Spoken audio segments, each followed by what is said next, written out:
Hello, good afternoon. I'm Nick Stone. I'm the ARK Group conference producer and delighted to introduce you to Nick Pryor, who works at Leighton Paisner, which is undergoing a merger with Bryan Cave. More on that later, because we're not here to talk about mergers. We are here to talk about KM, and in particular, the KM Summit that Nick is going to be speaking at in May. So I really want to ask a few questions about what you'll be talking about and what some of your challenges are going to be.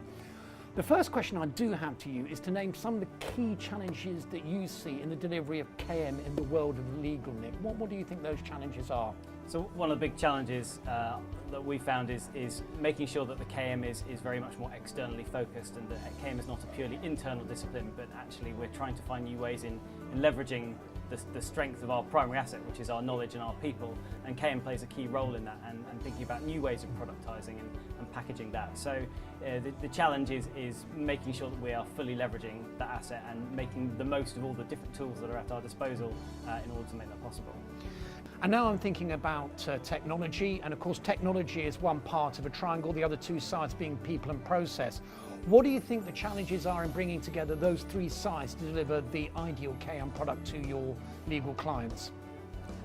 I think a lot of the time the answer to that question is to take a design thinking approach to things. I mean, it's become a buzzword expression in KM and in legal in general over the last few years, but there is an awful lot of validity in starting by approaching things by reference to what the client actually wants out of this, and not having any preconceived ideas about the way in which you will engineer that solution. So instead of starting with our legal expertise is in this and how do we deliver that, we're starting with what does the client really want at the heart of it, and can we find a different way and a better way of getting there. And then once you start asking the question and framing it that way, then bringing in different perspectives, different disciplines and backgrounds can often help you find much more efficient and interesting and creative ways through, using the technology, the process and the people. Now, of course, technology is one component of a law firm. There is, of course, all that expertise. How are you bringing together expertise and technology to deliver the KM products that your clients want?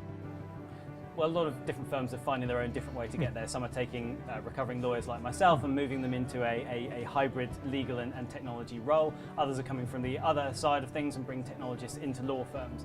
Both are equally valid and different approaches, but by whichever way you get there, you need to have some people at the axis that have both the technology perspective and the legal perspective, and can bring actually two quite different languages sometimes together. So different firms are getting there in different ways, but having a diversity of perspective is really key to making that work. And also, you've talked about recovering lawyers. Where's the resistance? How are you overcoming the resistance among lawyers as you get KM products out to your clients? Well, one of the advantages from starting from a legal perspective is that I am very familiar with the legal practice itself, and so I can relate to the way the lawyers themselves, who are still active practitioners, and how they work. But actually the perception that lawyers are inherently sceptical or risk averse, or the point of friction, there may be some truth on occasion, but actually for the most part they're just very rigorous and want to have a fully appraised factual analysis of what's better. So if you're picking the right projects, you've done so because there is a point of pressure, there is a commercial driver for you to do so, or there is a real market incentive. And so if you can make the business case and put it before the lawyers, actually the resistance is very, very little. You just need to pick the right cases in the first place.